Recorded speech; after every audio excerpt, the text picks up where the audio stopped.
खुद भी कुछ दिमाग लगा लो। सारा दिमाग हिरेन जोशी का ही खर्च करोगे?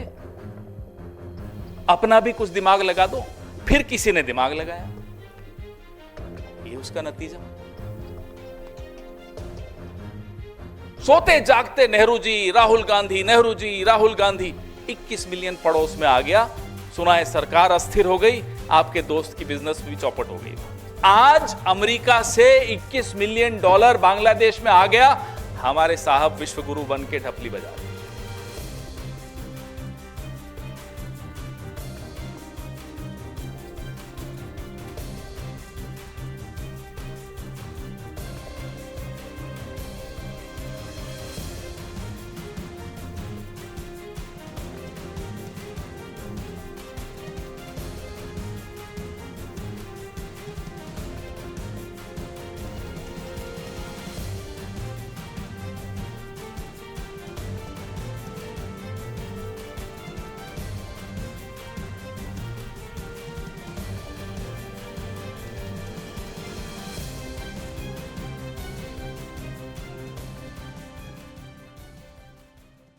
अस्थिर करने के लिए $21 मिलियन दिया। भाई कहां है आपके डोवल साहब? कहां है आपकी आईबी? कहां है आपकी रॉ? ये तो विश्व गुरु हैं। ये तो यूक्रेन से लेकर और पता नहीं कहां पूरे विश्व में जाकर तिकड़मे लगाते हैं। कभी सुनते हैं विदेशों में कुछ कर दिया कांड, कई कई तिकड़मे लगा रहे होते हैं। तो जब इतनी तिकड़मे आप विदेशों में लगाते हो, आपके देश में $21 मिलियन आया, तो ये तो आपके चेहरे पे तमाचा है। क्यों आने दिया आपने? फिर बोलते नहीं नहीं नहीं नहीं, 2012 में जब यूपीए की सरकार थी तब आया था। तो 14 का रिजल्ट जो आपका पक्ष में आया, क्या आप उस पैसे से जीते? जब हम रोज इनसे हम सवाल पूछते हैं, फिर गोल पोस्ट बदल देते हैं। अब कल एक हमारे कुछ मीडिया के, मैं उनको साथी नहीं कहूंगा, उन्होंने भी एक ग्राफ चलाया। वो है ना, वो हमारा एक पड़ोसी है, नाम हिरेन जोशी है, उसने भेजा। हिरेन जोशी का ग्राफ चल रहा है, ट्वीट पे ट्वीट, ट्वीट पे ट्वीट, कि देखो साहब ये इधर से पैसा इधर गया, इधर गया, उधर गया। अरे साहब, खुद भी कुछ दिमाग लगा लो। सारा दिमाग हिरेन जोशी का ही खर्च करोगे? अपना भी कुछ दिमाग लगा दो। फिर किसी ने दिमाग लगाया, ये उसका नतीजा।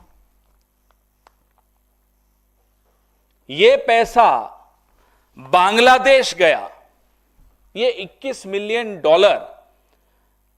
यूएस एड का बांग्लादेश के एनजीओस को गया। अब वो क्यों गया, वो बांग्लादेश जाने और यूएस एड जाने। हम ये जानते हैं कि एक वक्त ऐसा था जब भारत के प्रधानमंत्री के पद की एक ऐसी साख होती थी कि अमेरिका तक को पीछे हटना पड़ता था। मैं बांग्लादेश 1971 की बात कर रहा हूं। आज अमेरिका से $21 मिलियन बांग्लादेश में आ गया, हमारे साहब विश्वगुरु बन के ढपली बजा रहे। कुछ पता नहीं। बांग्लादेश में अगर अस्थिरता आती है तो उसका क्या प्रभाव भारत पे नहीं पड़ता? भारी प्रभाव भारत पर पड़ता है। अरे भारत पर तो पड़ता है, आपके अपने दोस्त अडानी पर भी पड़ता है। फिर भी आपने 21 मिलियन आ गया और आपको पता नहीं चला। सुबह से रात तक आपको नेहरू जी दिखते हैं, सपने में भी, अगर सोते हैं तो। सुना सोते भी नहीं हो। सोते जागते नेहरू जी, राहुल गांधी, नेहरू जी, राहुल गांधी। 21 मिलियन पड़ोस में आ गया। सुना है सरकार अस्थिर हो गई, आपके दोस्त की बिजनेस भी चौपट हो गई वहां। यह आपका सूचना तंत्र है, यह आपका इंटेलिजेंस है, यह आपके डोवल साहब हैं, जेम्स बॉन्ड अपने आप को कहते हैं। एक चाणक्य बैठा है सरकार में, एक जेम्स बॉन्ड बैठा है सरकार में। हो क्या रहा है साहब? $21 मिलियन पड़ोस में आ गया। अदानी जी बेचारे बैठे सोच रहे हैं कि न जेम्स बॉन्ड ने कुछ किया, न चाणक्य ने कुछ किया, मेरी तो बिजनेस बांग्लादेश में बंद हो गई। हम यूएसएड या जो भी ये फॉरेन फंडिंग एजेंसीज हैं, हम उनके खिलाफ नहीं है। देश में कानून है, कानून के तहत फंड्स आते हैं, एनजीओज भी लेते हैं, इनके एनजीओज भी लेते हैं। इंडिया फाउंडेशन भी लेती है, विवेकानंद फाउंडेशन भी लेती है, कौन नहीं लेता। लेकिन सिलेक्टिवली आप बोले कि साहब कांग्रेस की सरकारों ने ले लिया। अरे जब स्मृति ईरानी ब्रांड एम्बेसडर थी यूएसएड की और सिलेंडर लेकर यहां सड़कों पर प्रदर्शन करती थी, तो क्या यूएसएड करवा रहा था वो प्रदर्शन? बताइए। अन्ना हजारे, उनका एक वीडियो मैं भी आपको दिखाता हूं। यहां आंदोलन किया हमारी सरकार, उसके बाद चुनाव हारी, फिर वो अमेरिका में गए, रोड शो किया उन्होंने। फोर्ड फाउंडेशन का पैसा आता था, सबके सामने था, उसमें आरएसएस भी इन्वॉल्व थी। देखिए ये वीडियो, ये अन्ना हजारे जी घूम रहे हैं न्यूयॉर्क की सड़कों पर। And the son and daughter of Martin Luther King. He will also be sharing ideas with Silicon Valley entrepreneurs and speaking at the prestigious Wharton School.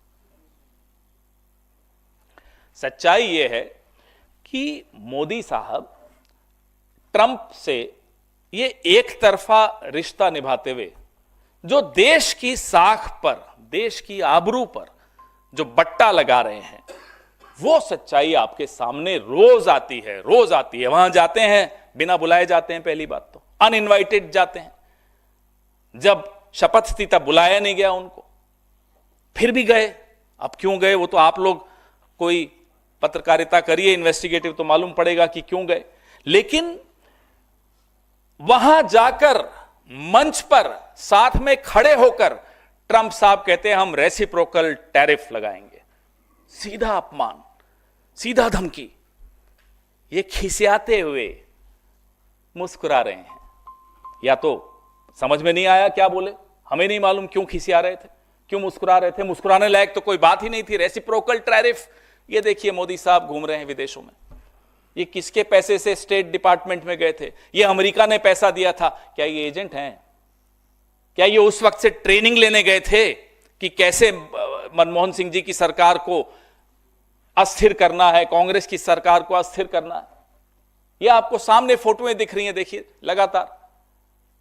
ये नौजवान हैं मोदी जी, देखिए, तब 50 इंच थे, अब 56 इंच हो गए, देखिए।